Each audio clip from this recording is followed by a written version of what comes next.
Bom dia. Olá, bom dia. Sejam bem-vindos ao TN1.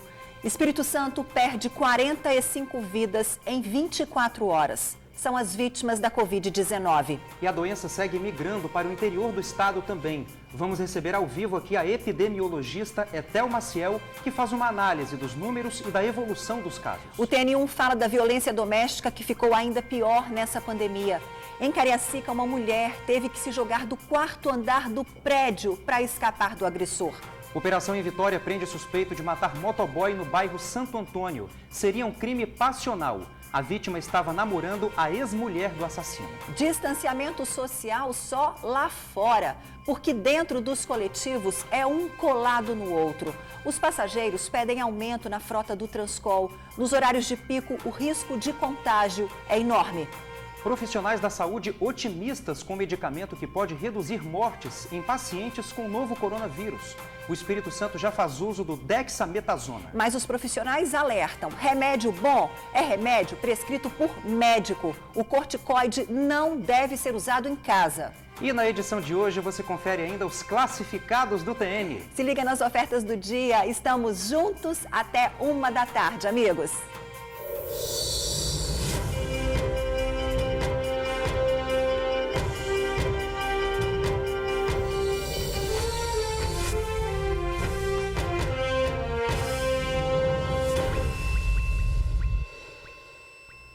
Olha que tristeza, 45 mortes por Covid-19 em 24 horas.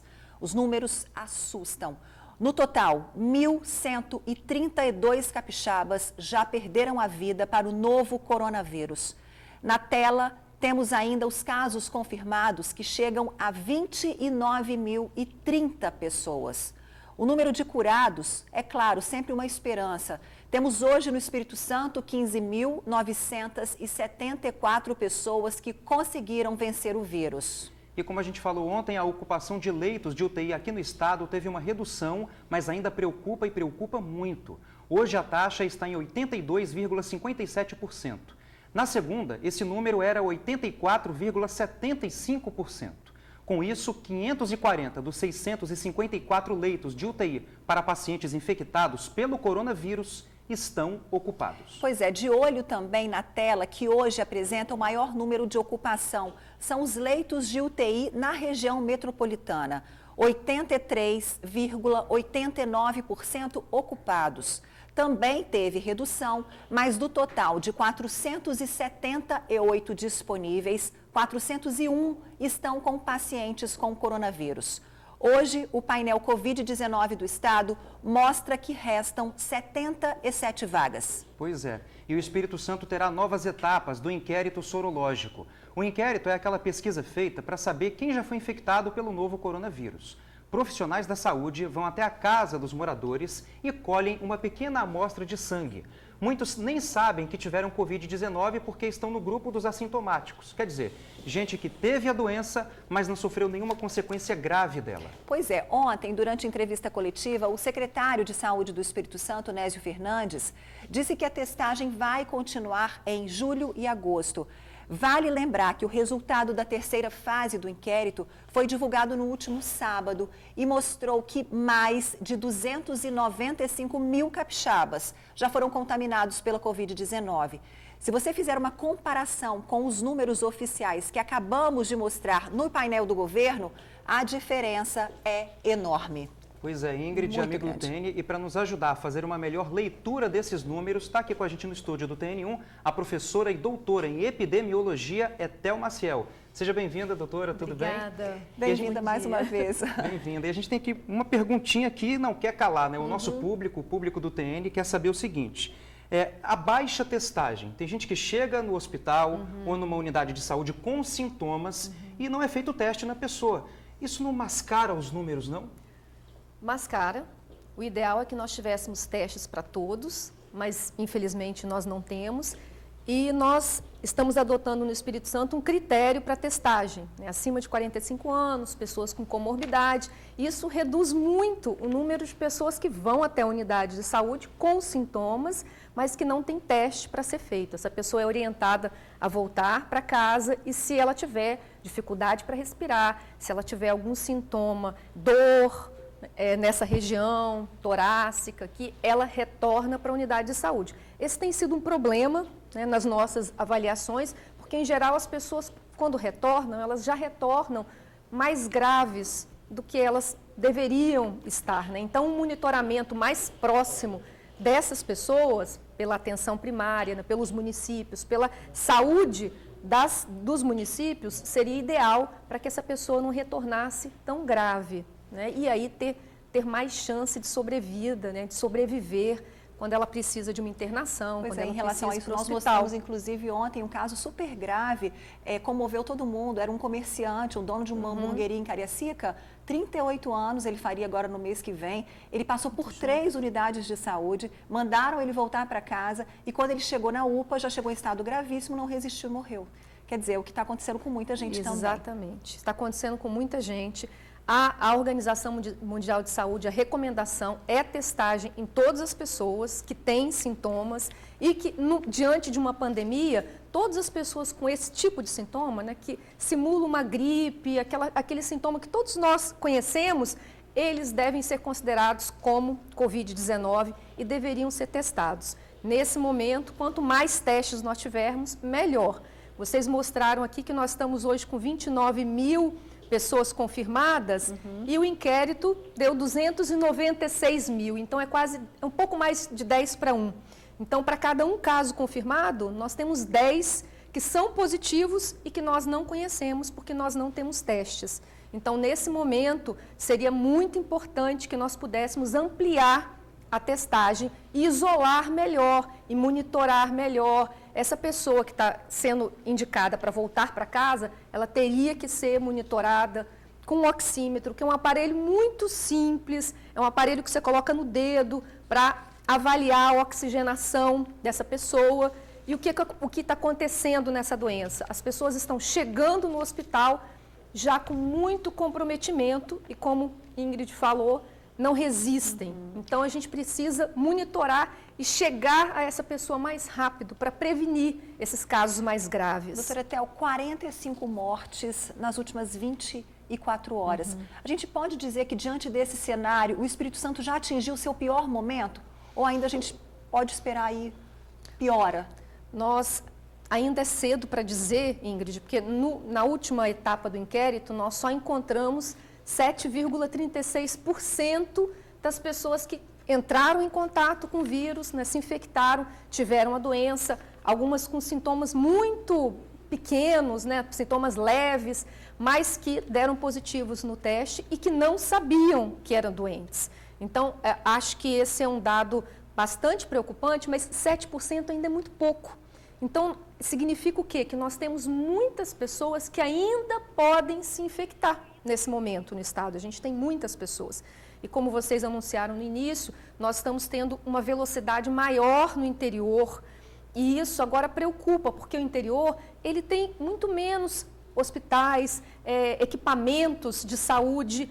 E alguns locais no interior, você precisa de 3, 4 horas para se deslocar até hospitais aqui na região metropolitana. Então, isso é algo preocupante, porque esse tempo para uma pessoa grave, ele é significativo, ele é muito importante. Então, a pessoa no próprio deslocamento pode ficar mais grave e chegar aqui já sem condições, né, de ter um serviço que possa fazer com que ela sobreviva, né, com que ela consiga sobreviver a essa doença. É uma doença grave, eu tenho dito assim sempre, porque às vezes as pessoas minimizam, acham que não é, mas é uma doença grave, que mata. Nós já temos 1.132 que a gente anunciou agora, né? Não, e as projeções são muito tristes, né? Na verdade, está falando do interior do estado, projeção até o dia 30, mais de 1.000 mortes no interior do estado. Exatamente. E é a pergunta que fica, será que as prefeituras também, elas estão se mobilizando pouco, elas estão flexibilizando demais? O que está acontecendo no interior do estado? Agora, a estrutura também é pequena, né? Assim, em comparação com a Grande Vitória. Sim. Quem passa mal no interior, né? Um amigo do TN do interior sabe disso, vem para cá, vem para a Grande Vitória. E até chegar... E a Grande Vitória já está inchada já de casos e ocupação de leitos. A gente mostrou agora há pouco na abertura do jornal.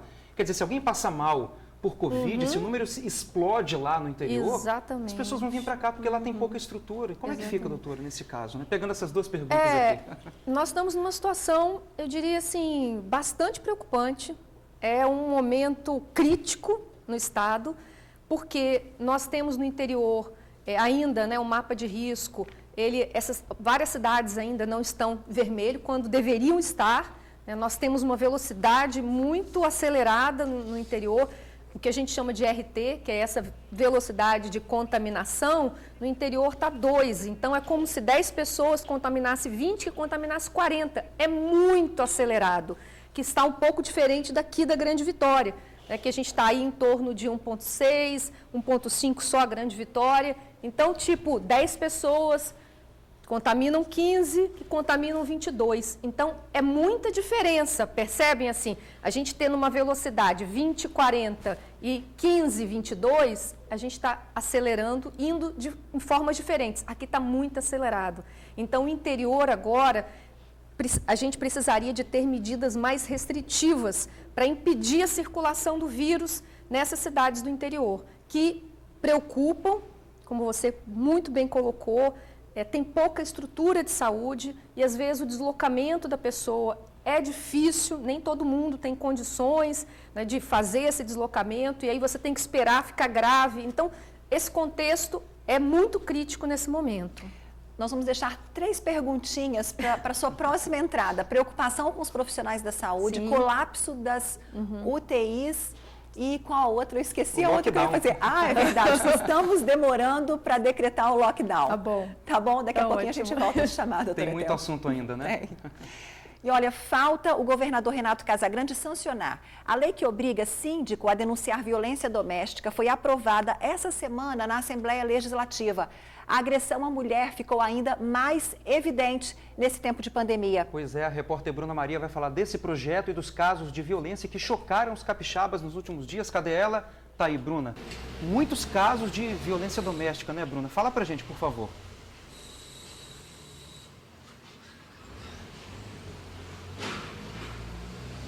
Ei, Luciano, muitos casos. Boa tarde para você, para a Ingrid e para todo mundo que acompanha a gente.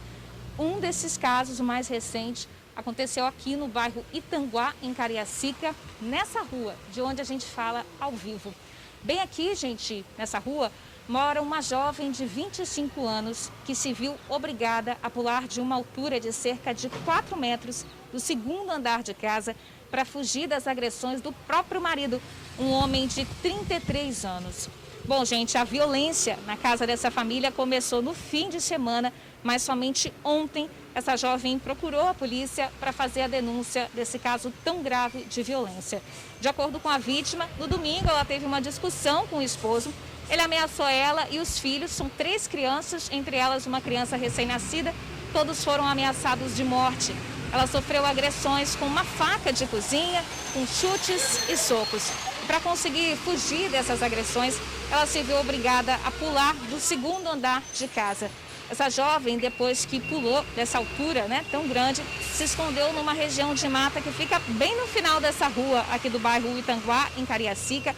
E ela ficou escondida, gente, de 11 horas da noite até o dia seguinte, 5 horas da manhã, quando ela criou coragem para buscar ajuda. Ela foi até a unidade de pronto atendimento aqui do bairro, onde recebeu os primeiros socorros.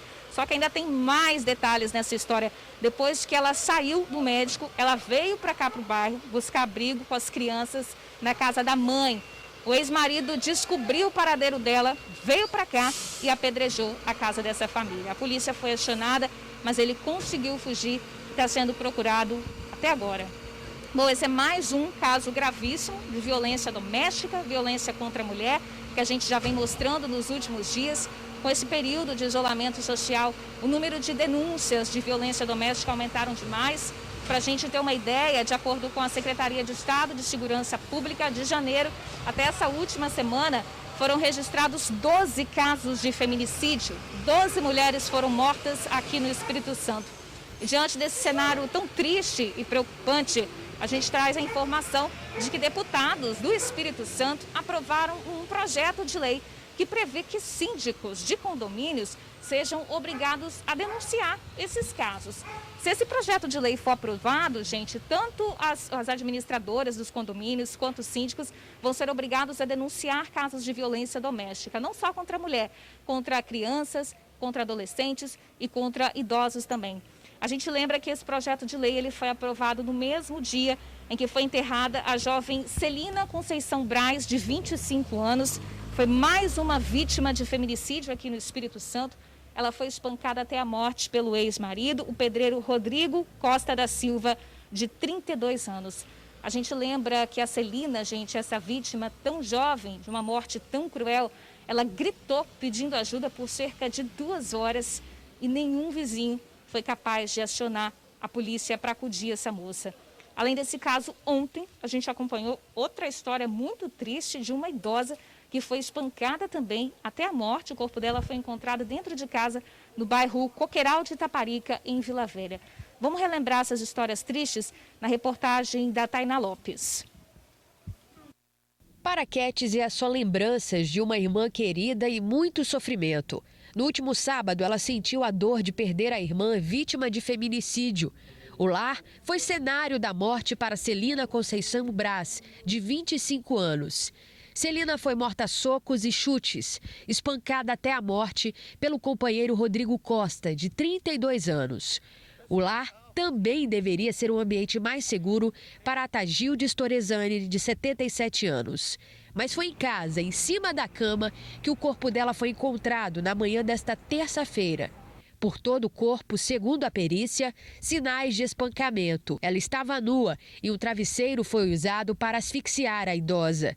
Para a perícia, a Tagildes também foi estuprada. A idosa assassinada com tanta violência era vista pela vizinhança como uma mulher de bom coração, que ajudava pessoas em situação de rua e usuários de drogas da região de Coqueiral de Itaparica, em Vila Velha. O Ligue 180, canal do governo federal destinado a mulheres vítimas de violência, teve um aumento de 14% no número de denúncias nos 4 primeiros meses de 2020, se comparado ao ano passado. Mesmo assim, há muito que se fazer. Não somente tomar coragem quando se é vítima de violência, mas também se presenciar o ato, auxiliar denunciando. O caso de Celina deixa claro que não podemos nos calar diante da violência. Vizinhos chegaram a escutar os gritos de Celina, mas não acionaram a polícia. O casal aqui no lado tá brigando aqui, ó. Tá uma hora discussão danada aqui. Ela simplesmente errou pelo fato de ter dado chances. O que eu quero dizer para vocês, mulheres, que se você estiver apoiando o seu marido, ele bateu uma vez, ele não vai mudar, denuncie. Principalmente os vizinhos que ouviram, gravaram e não tiveram coragem de ligar para a polícia. À frente de casos como o de Celina, a delegada titular da Delegacia Especializada de Homicídios e Proteção à Mulher afirma que quem fala evita tragédias. É preciso maior consciência por parte de quem presencia ou sabe que a violência existe. Se ouvir algum pedido de socorro, ver que está tendo uma discussão mais acalorada, se não quiser intervir, e a gente nem aconselha que intervenha de forma presencial, mas óbvio que se vê que o negócio está evoluindo muito e puder ajudar, qualquer cidadão pode. Mas que já ligue imediatamente para o 190 para que uma viatura se desloque imediatamente para o local. E aí a gente vai conseguir evitar a forma pior, né? Uma possível morte daquela vítima.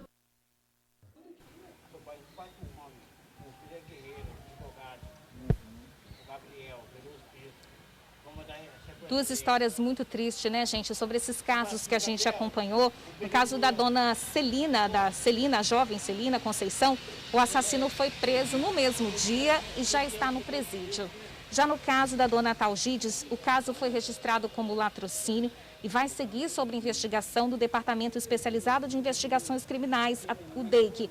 Até o momento, nenhum suspeito desse assassinato foi detido. O corpo da vítima foi encaminhado para o DML, onde deve ser identificado pelos familiares. E, por fim, a gente lembra que reforça, né, o recado que é preciso denunciar. Os canais que a gente pode fazer isso, gente, é o telefone 181 ou o 190 ou o 180. que é o canal de denúncias de violência contra a mulher. Ingrid e Luciano, eu volto com vocês. Tá certo, Bruna. Obrigada pela sua participação aqui. E fica aí, né, gente, o recado, né, que esse caso da Celina sirva de exemplo para todos nós. Não é? Os vizinhos escutaram o pedido de socorro, infelizmente não chamaram a polícia e o fim trágico aconteceu. Então, assim, presenciou, viu uma briga, chama a polícia, não deixa de chamar a polícia não, 190, 181 é o canal aí para você impedir trágicos acontecimentos como a gente está vendo aí. E olha, distanciamento social, será que isso é possível dentro de um ônibus do Transcol? Olha, não é o que dizem os passageiros. Pelo menos nos horários de pico, a denúncia é de coletivos lotados. Gente andando espremida, coladinha uma na outra. Pois é, Ingrid, tudo isso em plena pandemia. Agora, como evitar o risco vivendo essa rotina diariamente? Ônibus apertado, cheio, muita gente? Amigos do TN nos enviaram vídeos e alertam para a gravidade da situação. É Transcol cheio, gente sem máscara e trabalhador em risco. A cena é assustadora. A passageira da linha 827, Vista da Serra, terminal de Carapina, faz um desabafo. Eles mandam manter distanciamento e deixam o ônibus andar desse modelo, ó. Olha a situação que está a linha 827. Sai 5h30 da Serra. Se for esperar outra, a gente vai chegar no trabalho que hora? Seu governador, por gentileza, vê a situação. Outros vídeos de coletivos de outras linhas da Grande Vitória mostram a mesma situação. Aliás, pior, veículos com aglomeração e passageiros sem máscara. Olha como o ônibus está lotado. Não dá nem para entrar direito no ônibus. E eles ainda ficam reclamando aí, falando coisa aí, diminuíram os ônibus, fecharam tudo e a população continua trabalhando. Porque tem muita gente que não pode faltar trabalho. Quem trabalha em área de saúde não pode parar, então... Sem contar que passou 5, né? 3 não pararam. Vamos mostrar outro vídeo agora. Desculpe, não estamos sendo repetitivos, não. É a própria situação mesmo que se repete na região metropolitana. O ônibus lotado. Tem uma placa dizendo que só passageiros sentados. Mas isso não é verdade, é uma informação incorreta. Ônibus cheios, lotados. Hoje mesmo, Dona Verônica pegou um bem cheio para chegar aqui no terminal de Carapina. O ônibus estava gente sentada e outras pessoas em pé, entendeu? Eu moro no residencial Centro da Serra, então, quer dizer, eu acho que ainda está cheio do ônibus. Para as pessoas que têm que se proteger, que não pode ficar andando no ônibus cheio e tudo, eu acho que para mim está cheio. Deveria vir todo mundo sentado. Esse tipo de denúncia se estende praticamente desde o início da pandemia. E muitos passageiros reclamam que tem linhas de ônibus que já saem dos terminais bastante cheias. Hoje mesmo nós pegamos cheio. Até de Laranjeira para cá já vinha a gente em pé já. Muito difícil vir vazio, né? Sempre lotado. Os usos das máscaras ainda acontecem, mas os ônibus sempre cheios. Principalmente nos horários de pico, né? Que é de manhã, à tarde, na hora de ir embora. Tem muito. Não tem como quem depende de transporte coletivo não ficar apavorado com a situação. Eu acho um risco, né? Porque o ônibus cheio, do jeito que está essa epidemia, a gente está arriscando a vida da gente, não da gente, né? Das famílias da gente, a gente trabalha todo dia. Situação, né? Não, é uma falta de lógica, né? A gente em plena pandemia, mais de 1.100 e tantas mortes no Espírito Santo, quer dizer, o pedido aí por isolamento social, distanciamento social, e a gente vê cenas desse nível que a gente está vendo, é quase que inacreditável, né? É lamentável, é ilógico, a gente não tem nem palavras. Pois é, e a Ceturb disse que linhas do Transcol são monitoradas regularmente para verificar a necessidade de ajustes por conta da lotação. Disse ainda que nos terminais é possível fiscalizar melhor, mas entre terminais e bairros fica mais difícil. Reforçou que através do aplicativo Ônibus GV é possível denunciar passageiros sem máscara ou em pé. São essas denúncias que vão nortear as mudanças necessárias. Só lembrando que mais de 7.000 denúncias já foram formalizadas. Gente, tem que colocar mais ônibus. Coloquem mais ônibus. Pois é, não e dá, né? tá claro que é preciso melhorar o funcionamento do sistema, né não? E a gente aproveita também para chamar a atenção para pessoas sem máscaras nos coletivos. O uso é obrigatório e a gente viu aí que tinha muito passageiro sem a proteção. E essa tem sido também uma das principais denúncias que chegam no aplicativo Ônibus GV. É preciso que cada um faça a sua parte, porque está triste o cenário. Estado, gente, é cidadão. Tem que ter consciência. Tem que ter. Né? Em Vitória, o hospital de campanha montado já está recebendo equipamentos para o funcionamento de 20 leitos. A estrutura foi instalada do lado do PA de São Pedro e é para lá que a gente vai bater um papo agora com a repórter Tainá Lopes, que já está posicionada aí. Tainá, quais são os detalhes, né, desse hospital de campanha que está todo mundo curioso para saber? Ei, Luciano, primeiramente que eles dão outro nome, não usam a expressão hospital de campanha, na verdade são leitos de retaguarda. Isso que vai explicar pra gente por que é considerado, né, leitos de retaguarda, esse espaço, é a Kátia Lisboa, ela é secretária municipal de saúde. Nesse espaço onde nós estamos, 20 leitos preparados, inclusive hoje instalação aí dos equipamentos de oxigênio. Por que a gente não pode chamar de hospital de campanha e sim de leitos de retaguarda? Kátia, boa tarde. Boa tarde a todos que nos assistem. Porque o município de Vitória, ele tem a gestão da atenção básica.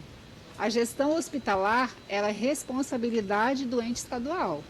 Então, os nossos leitos aqui, eles são leitos de retaguarda. Nós estamos ampliando a capacidade, né, desses pacientes ficarem um tempo maior aqui em observação. Então, por isso que a gente chama leitos de retaguarda para Covid. Isso tem uma diferença também para o pessoal de casa não achar que é uma expressão só burocrática, mas na seleção desses pacientes. Os pacientes que são destinados para esse espaço, eles atendem um perfil. Os que vão para hospitais de campanha, outro. Como que esse espaço aqui auxilia a dar mais espaço também nos hospitais que já estão ali com os aparelhos necessários para atender quem realmente está precisando de atendimento de UTI, entre outros equipamentos não encontrados aqui? Não, esses pacientes que vão ficar aqui são pacientes estáveis, mas que a gente não pode mandar para casa, né? Eles não podem receber alta de imediato, serem liberados. Mas eles necessitam de ficar aqui em observação. Então, são esses 20 leitos que estarão preparados para atender também esse paciente que vai chegar, que já vem chegando nos nossos prontos atendimentos. De certa maneira, isso ajuda a desafogar um pouco o sistema? Sim, porque são leitos de retaguarda. Esse paciente ele não vai estar ocupando um leito hospitalar, mas ele é um paciente estável que ele tem condição de ser observado pelo profissional, pelo profissional médico, pela equipe de enfermagem aqui nesse lugar. Kátia, quando que de fato esse espaço vai estar pronto e o que ele já está recebendo agora nesse dia de hoje para que possa de fato começar a funcionar? Então, neste momento nós estamos instalando os gases de oxigênio. Né? Nós estamos recebendo alguns equipamentos mobiliários, ajustando a rede lógica para assim, então, receber os pacientes definitivamente aqui. Tá certo, muito obrigada. Hoje Vitória tem 5.093 casos confirmados de Covid-19, 181 mortes, né? A Secretaria Municipal de Saúde tem trabalhado em todos os sentidos para poder reduzir o máximo possível o sistema de contaminação. O que mais a gente pode ressaltar que tem sido feito por parte da Prefeitura? Extremamente importante isso que você citou, que assim, todas as medidas necessárias pelo poder público, eles estão sendo adotadas. Mas tem uma fatia importante que é da corresponsabilização que o usuário precisa, né, a população precisa adotar todas as medidas de contenção. Higienizar as mãos, adotar o isolamento social, se possível ficar em casa, ao sair, usar a máscara, né, isso que vai fazer toda a diferença e é isso que vai salvar a vida das pessoas. Muito obrigada, Kátia Lisboa, secretária municipal de saúde de Vitória. Eu volto com vocês aí no estúdio. Tá certo, Tainá. Obrigada pela sua participação aqui com a gente. Um dos líderes do chamado bonde do trem-bala foi preso numa operação policial no bairro Consolação, em Vitória. Acusado de assassinato, ele estava foragido desde 2018, depois de uma saída temporária.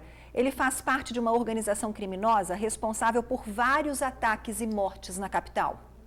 Felipe Ramos Correia, de 32 anos, conhecido como Sassá, foi preso nesta terça-feira.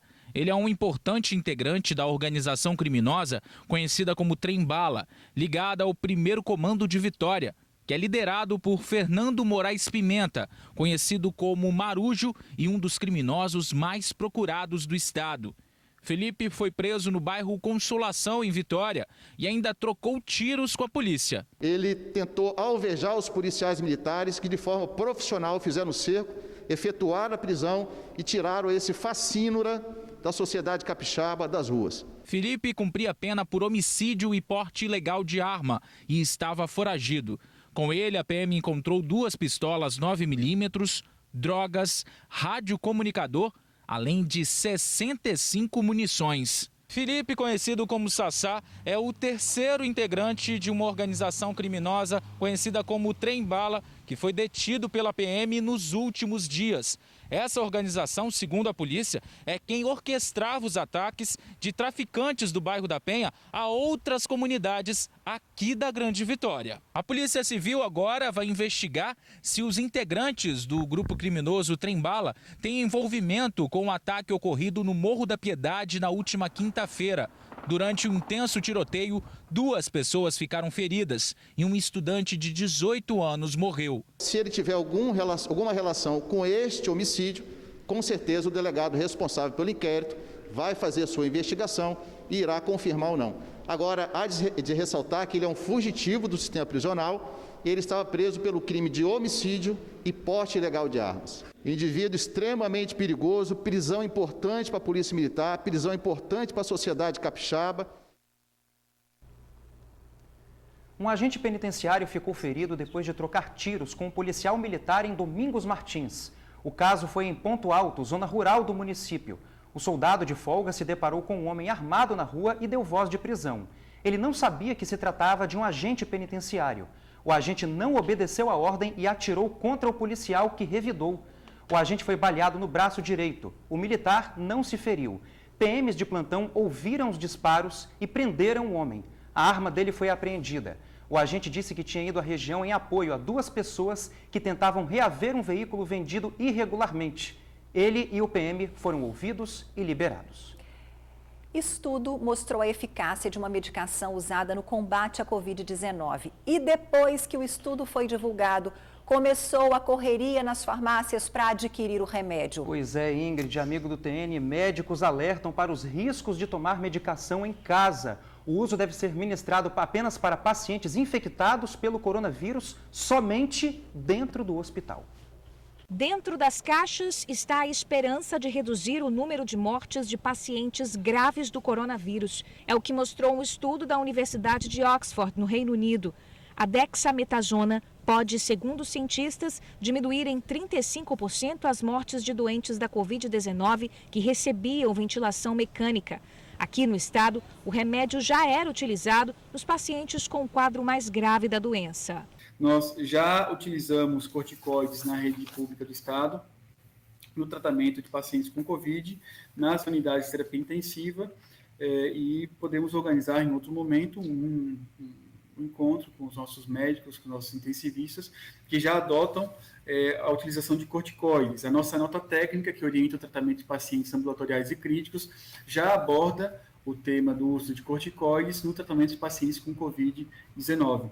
E destacando aqui que nós temos uma letalidade, um óbito hospitalar com um comportamento muito bom no estado do Espírito Santo. A dexametasona é um anti-inflamatório de baixo custo, normalmente utilizado para tratar alergias graves. Uma caixinha com 10 comprimidos custa em média de R$ 6 a R$ 11. Nessa farmácia em Vitória, a procura pelo remédio já aumentou.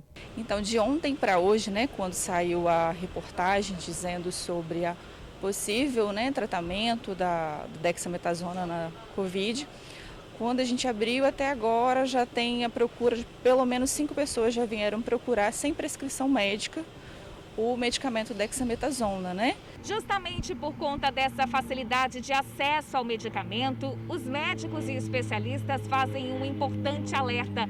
O uso da medicação sem a prescrição médica e fora do hospital pode trazer sérias consequências à saúde. Os efeitos colaterais variam desde o aumento da pressão arterial até o aumento da glicose, que é o nível de açúcar no sangue. É importante salientar que a dexametasona não previne contra o coronavírus. É o que explica a médica infectologista. Pessoas que não tinham quadro grave da doença, não teve nenhuma diferença entre o grupo que usou e o grupo que não usou. O que isso quer dizer pra gente? Que é uma medicação importante no tratamento para quem está internado. E isso a gente já tem feito nos nossos hospitais. Agora, por outro lado, pessoas que estão fazendo tratamento em casa, apenas sintomático, não tem indicação de usar essa medicação, tá certo? Porque não tem benefício. Isso o estudo mostrou, que não há benefício no uso dessa medicação para quem está em casa e não é um quadro grave. O doutor em farmacologia também alerta para o risco do uso da dexametasona como prevenção à Covid-19. Apesar da dexametasona ter sido mostrada como eficaz numa fase avançada do Covid-19, ela não deve ser consumida pela população para prevenção, porque ela apresenta efeitos colaterais importantes pelo seu próprio tratamento. Ela aumenta a pressão arterial, ela aumenta a glicemia, ela dificulta a cicatrização, ela pode aumentar a produção de suco gástrico, contribuir para a perda da visão, catarata. Então não é para consumir a longo prazo, enquanto ainda não se adquire o vírus. Não faça isso. E além disso, ela também pode comprometer tratamentos que você mesmo faz uso, ou até mesmo pessoas que já utilizam corticoides por outros fins. Então necessita de consulta médica, necessita de avaliação, procure informações, inclusive nas farmácias, procure farmacêutico, tire dúvidas a respeito da dexametasona, que não é brincadeira. Ela não pode ser consumida neste momento agora como se fosse a bola da vez para o tratamento contra o Covid-19. É bom lembrar que esses estudos chamam atenção para a sua eficácia a nível hospitalar e não como um agente profilático. Pois é, né? Olha só, todos os especialistas que a gente ouve são unânimes em dizer que tomar medicação contra a Covid-19 por conta própria é extremamente perigoso. Tem gente até fazendo kit em casa. Gente, vamos combinar, não dá, né? Não dá e não pode, né? O secretário estadual de saúde, o Nésio Fernandes, vai entrar com um processo contra o deputado estadual, capitão Assunção, depois de ter sido xingado por ele. As ofensas foram feitas em sessões da Assembleia e postagens nas redes sociais. Além disso, o capitão Assunção teria acusado o secretário de não ter feito o curso de medicina. Mas a secretaria confirma que Nésio é formado em Cuba e teve o diploma revalidado em Minas Gerais. O conflito começou depois que deputados fizeram uma visita no Dório Silva para ver as condições de trabalho dos profissionais. O capitão Assunção disse que acompanhou os deputados até o estacionamento do hospital e não teve contato com pacientes. Ele está com suspeita de coronavírus e o resultado do teste deve ficar pronto ainda hoje. Estamos de volta com a professora e doutora em epidemiologia, Etel Maciel. Doutora Etel, a gente mostrou agora há pouco ônibus cheios, na verdade lotados, muita gente aglomerada, uma taxa de obediência, por assim dizer, baixa por não ficarem em casa nos finais de semana. Teve um feriado também. A senhora acredita que é possível diminuir a curva desse jeito? Porque é muito contraditório. Os ônibus, eu estava aqui respirando fundo, porque é difícil até a gente, depois de 3 meses, vocês dizendo todo dia aqui, nós também, né, todos os dias falando a mesma coisa. Quando a gente olha um ônibus desse, é impraticável. Numa pandemia, isso é uma atitude irresponsável da gente manter ônibus com essa lotação diante de uma pandemia. Isso são vidas. Então, eu considero isso gravíssimo, mas assim, e a gente já sabe que os ônibus são locais de transmissão importantes. E principalmente agora que a gente entra no nosso inverno, que está chovendo, as pessoas costumam fechar as janelas dos ônibus, as pessoas costumam ficar nesse ambiente mais fechado. Isso é muito perigoso. Então, é preciso que haja uma intervenção nos ônibus. Não é possível que as pessoas sejam submetidas a esse nível de risco. E eu queria aproveitar, Luciano e Ingrid, para falar a questão dos medicamentos, porque eu tenho recebido várias perguntas e, principalmente, eu queria fazer um alerta às pessoas com deficiência. Nós temos, nesse momento, muitas pessoas com deficiência que tomam vários medicamentos. E é importante, eu queria fazer esse alerta, para que as pessoas com deficiência, seus familiares, elas andassem com um relatório com todos os medicamentos que elas fazem uso. Porque se elas tiverem a Covid-19 e precisarem de fazer uso desses outros medicamentos, como corticoides, eles podem ter reações com os medicamentos que eles já tomam. Então, eu gostaria de alertar nesse momento, né, as pessoas com deficiência e seus familiares, para que andassem com o relatório dos seus medicamentos, que isso é muito importante. Andar com o relatório dos medicamentos, mas não fazer kits em casa, como tem muita gente fazendo. Não, isso, gente, é preciso evitar, porque os remédios, eles também podem matar. É importante que as pessoas entendam isso. Um remédio utilizado para algo que ele não está adequado, ele pode levar à morte de alguém. Então, medicamento só com orientação médica. Pois é, as pessoas elas falam às vezes em relação ao kit, porque não é que elas tomariam sem a prescrição médica, mas elas têm medo de acabar, de não terem hospitais, de não terem farmácias. Enfim, mas é uma preocupação é um também. Pensamento, vamos dizer assim, que ele seria não solidário, porque você não está doente nesse momento, mas tem pessoas que estão doentes nesse momento e precisam do medicamento agora. E esse medicamento pode salvar a vida dessa pessoa. E você pode nunca precisar. Então, nesse momento, a gente precisa evitar de fazer esses estoques, porque vai faltar para quem precisa e para quem depende desses medicamentos. Então, é importante evitar, nesse momento, qualquer tipo de estoque. E a gente tem mais uma preocupação aqui, doutora. A gente falou no início do jornal sobre a ocupação de leitos de UTI aqui no estado, né? Hoje está em 82,57%, né? O que dá 540 de 654. Sim. Isso preocupa? É insuficiente? Continua insuficiente? Preocupa porque nós temos muitas doenças acontecendo ao mesmo tempo. A população precisa compreender isso, tem várias outras doenças. E para quem, os intensivistas, os médicos que estão lá fazendo o manejo daqueles leitos, é sempre importante ter um percentual de leitos, porque você tem gente da enfermaria que vai precisar de ir para UTI, você tem pessoas que vão ser remanejadas do interior para cá. Então, um percentual para que você possa fazer o manejo clínico desses leitos, ele é importante. A gente não pode ter 100% dos leitos ocupados, porque você não tem como salvar vidas de pessoas que estão, por exemplo, na enfermaria, ou que vêm de um pronto atendimento, né? Então, assim, é importante que a gente tenha 80%, eu já acho bastante crítico, né? E as pessoas que trabalham nisso, como o Ingrid falou, os profissionais de saúde estão no limite, né? No limite, num estresse muito grande, né? Então, e existem profissionais da saúde suficientes também, porque a gente tem visto aqui todos os dias profissionais sendo contaminados, sendo afastados, carga horárias assim, uma atrás da outra, mais de 30 horas em pronto-socorro, quer dizer, falta profissional também. Exato, porque as pessoas precisam dobrar, às vezes, o plantão, porque aquele colega está doente e, no momento, está afastado. Então, tudo isso é bastante complicado. A situação dos profissionais de saúde é crítica nesse momento.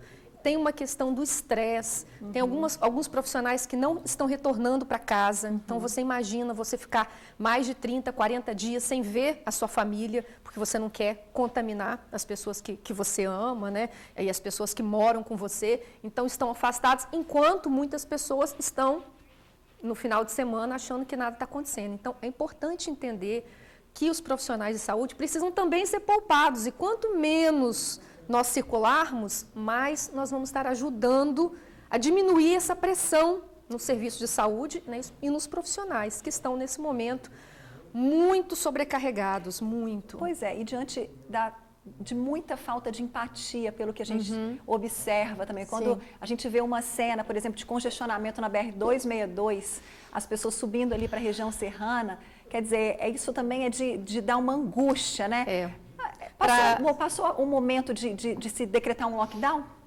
Eu acho que a gente poderia ter feito melhor, mas eu acho que ainda dá tempo para a gente fazer isso, para a gente ter medidas mais restritivas.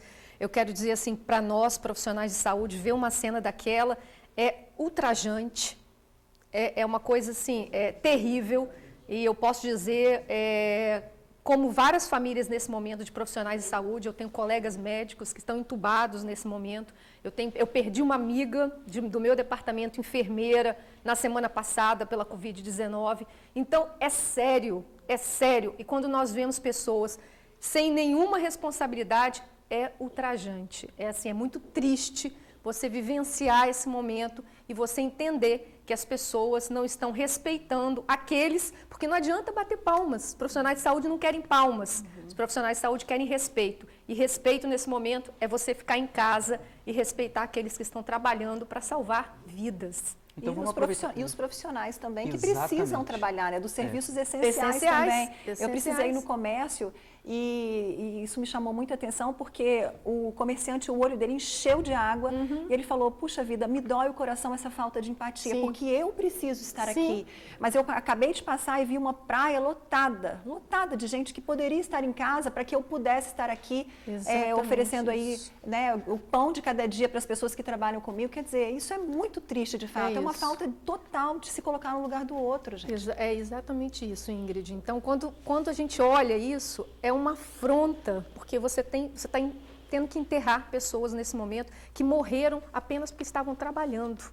Então, é muito sério e é grave esse momento. E aqui no Estado, um momento muito crítico, de uma aceleração muito alta. Quer dizer, a gente está esperando aí de ter quase 2.000 mortes até o fim do mês. É muita coisa, é muita vida. E a gente precisa fazer a nossa parte e, claro, né, os órgãos de controle fazer as deles, porque não é possível um ônibus ficar dessa forma que a gente vivenciou, que a gente viu hoje e que as pessoas têm que enfrentar todos os dias. O exemplo que a gente tem de Santa Catarina, durante 2 semanas o transporte público foi suspenso completamente, o número de casos mínimo e mortes também. É um exemplo de sucesso. É um exemplo de sucesso. É um exemplo de sucesso. Por exemplo, Florianópolis, né, que acabou com todo o transporte público e ficou um pouco mais do que 2 semanas, ficou um pouco mais que isso, eles tiveram 7 mortes e nós já passamos de 1.000. Então, é um local de muita preocupação e que exige medidas mais duras e medidas que precisam ser tomadas, porque as pessoas foram convocadas ao trabalho, né? Então, se elas foram convocadas ao trabalho, elas precisam ter condições para fazer isso. Então, vamos aproveitar esse momento, né, doutora, e deixar uma mensagem, porque por incrível que pareça, apesar de estarmos mostrando isso há 3 meses exaustivamente, tem gente que não acredita no coronavírus. Tem gente que pensa que é uma questão de crença. Eu acredito, você não. Ou então eu não acredito e você acredita. Deixe uma mensagem para essas pessoas, por favor. Então, obrigado, Luciano. Olha, eu queria dizer que uma coisa importante, o vírus, uma bactéria, ela não tem partido político. Ela não tem partido político, ela independe da sua opinião, Se você pensar que o mundo parou por conta desse vírus, você vai entender que isso não é uma questão do Brasil, isso não é uma questão do nosso momento político, porque eu acredito em A ou eu acredito em B. Nós temos um vírus circulando, isso é muito sério. Mais de 1.000 pessoas perderam suas vidas, mais de 1.000 famílias estão chorando seus mortos. Isso é sério, é muito, muito, muito sério. E exige de todos nós atitudes das mais variadas. Do serviço público, exige as atitudes para prevenção, com que as pessoas estejam sob o risco. Para cada um de nós fazer a nossa parte. Nós estamos aqui no mesmo ambiente, cada um com a sua distância, nós estamos usando máscara no momento que a gente sai daqui, no momento que a gente para de falar, a gente já está colocando máscara. Isso é importante que vocês saibam, porque a máscara, nesse momento, já está comprovado a importância dela para o combate, para o controle dessa doença. Outra coisa que eu queria dizer é que, se você puder, e eu tenho recebido também muitas pessoas que me perguntam, eu acho que eu estou me sentindo assim até um trouxa, porque eu estou em casa há 3 meses e não estou, e as pessoas estão caminhando. Eu quero dizer para você que está em casa há 3 meses, fazendo tudo o que deve ser feito, que você salvou muitas vidas. Então, eu quero dizer para você continuar a fazer isso, porque você vai salvar mais vidas ainda. E cada um de nós que ficar em casa está salvando outras vidas e protegendo as pessoas que estão no seu entorno, que moram com você e que estão com você. A doença é séria e a doença mata. Então, vamos nos prevenir e cuidar uns dos outros, Tá né, certo. Ingrid, Luciano? Muito obrigada mais uma vez pela sua participação aqui com a gente. Obrigada. Sempre muito bem-vinda. Obrigada, doutora Théo. Obrigado, doutora. A gente fala agora com a repórter Bruna Maria, que traz informações de uma operação que acabou na prisão de 2 homens. Um deles é acusado de matar um motoboy no mês passado em Vitória. Mais uma vez, boa tarde para você, Bruna.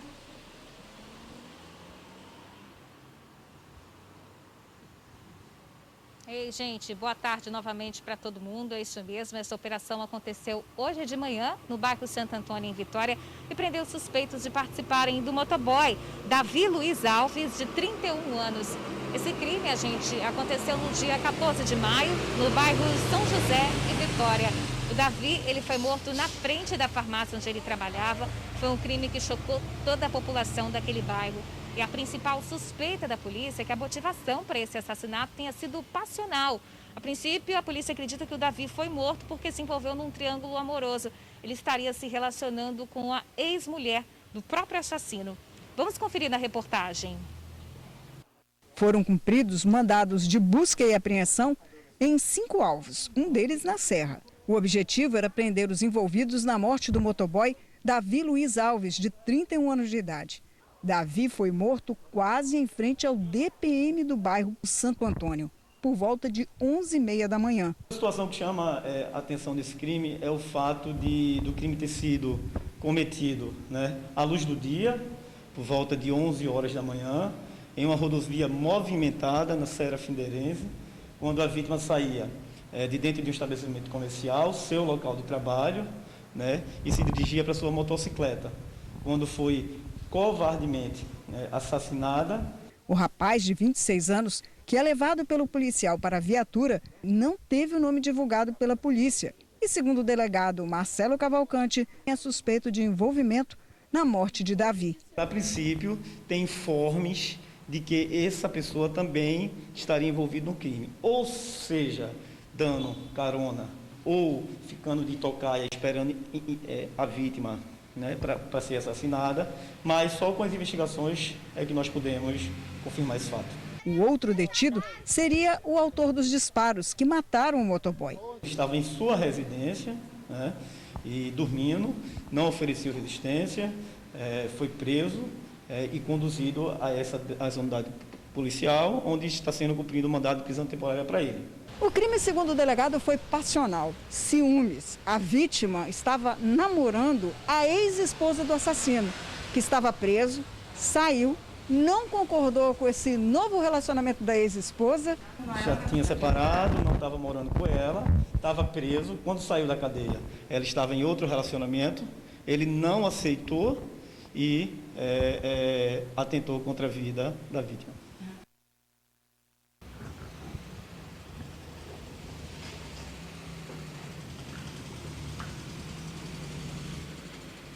Gente, nessa mesma operação, a polícia apreendeu pinos e papelotes de cocaína dentro de uma casa no bairro Santo Antônio, em Vitória. Essa descoberta aconteceu com a ajuda do cão farejador da corporação, da polícia.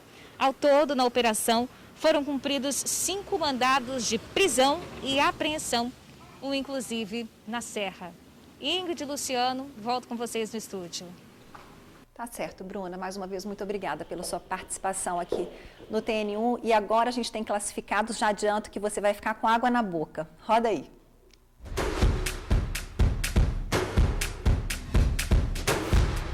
Olá, pessoal. Boa tarde.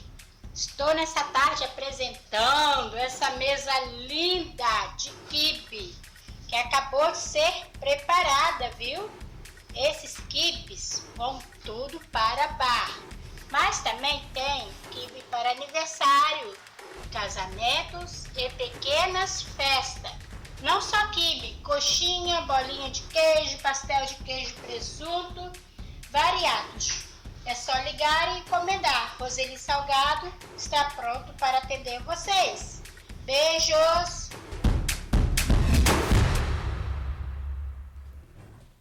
Beijos e abraços e salgadinhos, quibe, coxinha, pastelzinho.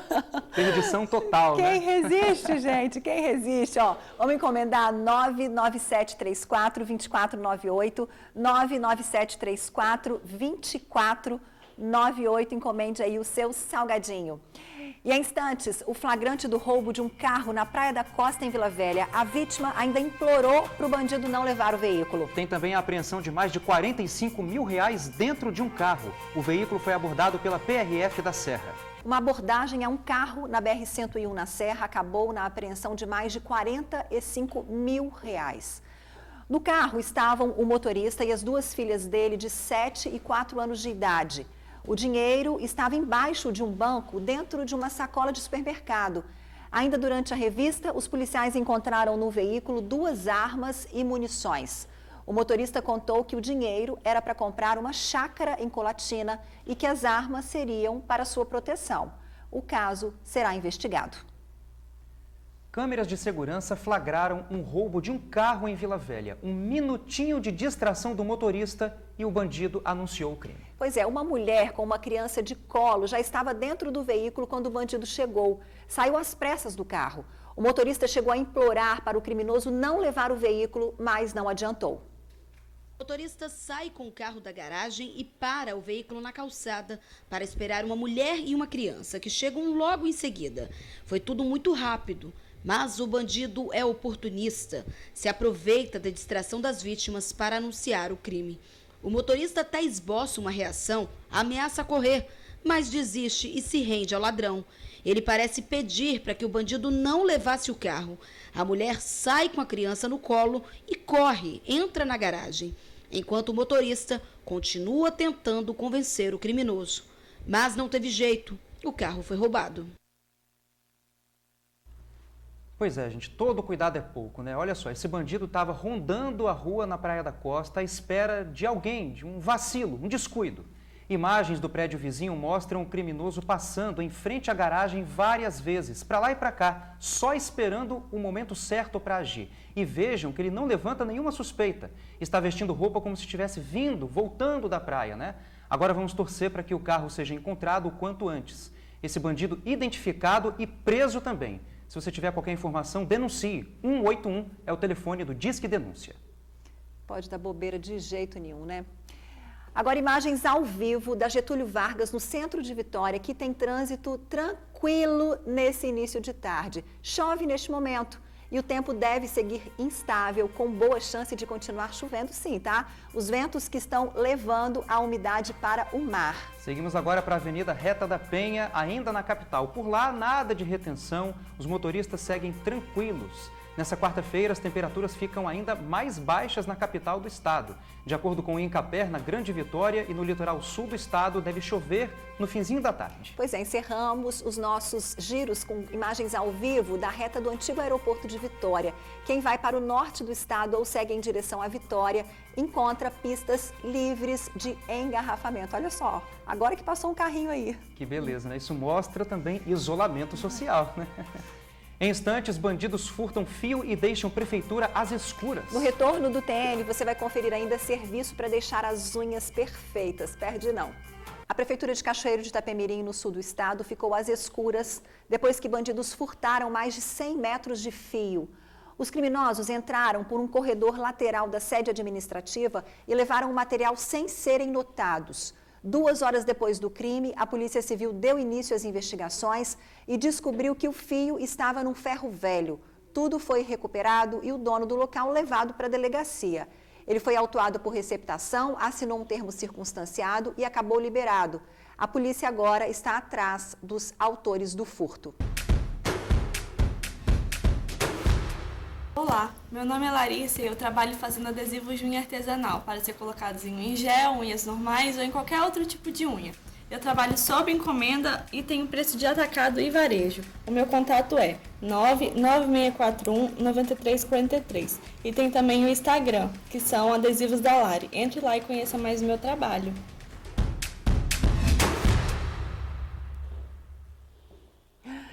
Larissa, eu vou confessar para você que não posso nem mostrar as minhas unhas. Uma vergonha, um adesivo aqui seria perfeito. Tenho certeza que muita gente que está em casa está precisando de um adesivo também, para deixar tudo lindo, viu? Ainda bem que homem não tem dessas coisas, né? Só cortar a unha, tá bom, não precisa pintar, não precisa fazer nada. Tá, né? Certo, ótimo. E para deixar a sua unha bem linda, os adesivos da Larissa, 99641-9343, 99641-9343. A gente aproveita para pedir para que você mande o seu vídeo também, o seu classificado. Manda o que você está vendendo, o que você tem aí de gostoso, o que você queira mostrar aqui no Tribuna Notícias, o seu vídeo vai ser mostrado aqui, a gente quer te conhecer. O número é o 99792-2530, 99792-2530. Lembrando que é preciso você gravar com o celular na horizontal e aparecer também, falar, a gente quer ver você. Tem muita gente mandando vídeo pra gente, mas não está aparecendo e aí fica difícil da gente divulgar. Então, assim, apareça, manda um recadinho e a gente está esperando o seu vídeo, tá bom? Com certeza. Propaganda é a alma do negócio, né? Com certeza. Tá certo. E agora, amigo do TN, tem um recadinho do Sebrae para você. Desde o início do isolamento social, o Sebrae tem estado ao lado dos micro e pequenos negócios. E agora é hora de continuar junto. São 10 milhões de reais em consultorias gratuitas e online. Acesse sebrae-porondecomeçar.com.br. Recado dado. Se cuidem, fiquem na paz e a gente te espera amanhã às 11h55, tá bom? Um beijo bem especial e até lá. Abraço, se cuide e até amanhã.